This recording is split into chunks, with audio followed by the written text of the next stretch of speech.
Okay, I think I'm on audio and it looks good over here. All right, wonderful. Welcome to day 2 of The Art of Focus by Dan Koe. I'm reading 3 pages a day and it should last until the beginning of October about. So let's dive in. Self-experimentation.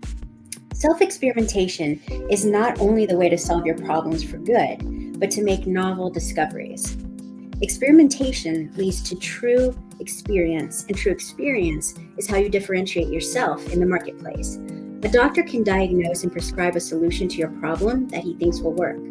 But that solution is often artificial, doesn't attack the root cause, and creates new problems.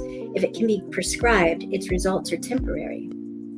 Intelligent imitation.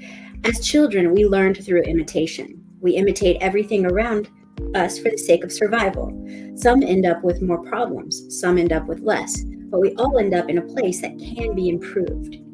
The way you begin to move in a life direction is to make a conscious change in the people, environments, and information that you are exposed to. By immersing yourself in the stimuli that is conducive to your ideal future, you pick up subtle hints that compound into useful knowledge. But of course, this knowledge must evolve into understanding through conscious action. Radical open-mindedness. When you entered this world, you knew nothing. You explored reality with an open mind, and our childlike wonder reflected that. For most people, others projected their dogmatic worldview on them, while further exploration was discouraged. Nobody wants to cut themselves off from great discoveries, insights, and truths, but that's what social conditioning does.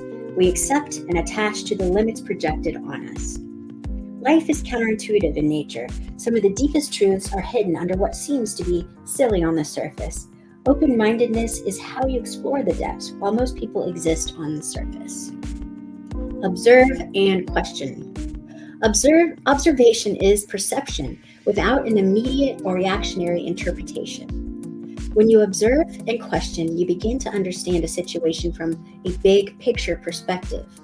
Only from that vantage point can you make a decision that benefits your future in a way that is the least harmful to others. No idea is too sacred to question, and the more sacred it seems, the more it should be questioned. Question things that people make you think you are crazy for questioning. That is the beginning of many inspiring origin stories. Judgment versus discernment. Don't judge things that you have not experienced. This should be obvious, but we live in a world of armchair philosophers, scientists, and business people. You will never have access to another person's state of mind. You don't understand their situation, and you will never have the full picture. Don't judge, but observe and discern so you can correct your own behavior accordingly. Expectation versus reality. The space between expectation and reality is tension, pain, and suffering. We often interpret a situation as difficult when it isn't supposed to be any other way. It is what it is, and once you experience this profound truth, life becomes sustainably more enjoyable. Your expectations of what things should be is not the reality that is in formation. A similar distinction would be that of concept compared to experience, or the map compared to the territory. The concepts of God, Brahman, infinity, or the universe are not those things. The concept is used to label an experience, yet people latch onto concepts and act like they understand to survive the identity they've formed.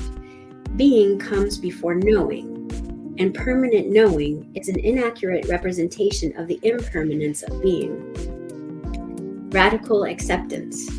Things aren't supposed to be anything other than what they are, and once you accept this, expectation aligns with reality. Focus is no longer split, but engaged with the present moment. Whether you are climbing Mount Everest, arguing with your partner, or losing money in your business, there is nothing you can think that will change the situation. Instead, you must align and act. Knowledge versus understanding. One can know a lot, but understand very little. Knowledge is constructed upward, while understanding is discovered inward. Both are useful, but to think that knowledge will make you happy, healthy, and wise is a fool's endeavor. Knowledge must be acquired, but in order to understand, it must be brushed up against reality to see if it holds its weight.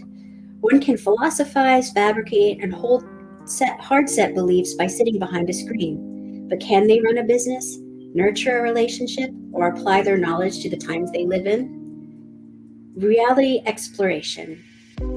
It is obvious that the only way to make novel discoveries, creations, and innovations is to embrace the unknown, preferably with curiosity as your driver toward a meaningful goal. If you want to live a life that has not been lived, you cannot follow the default path that is laid in front of you at birth. The sooner you realize this, the sooner you can wrestle with the fear of doing what you want and when. All right. Thank you so much for being here with me, and I'll see you tomorrow. Take care.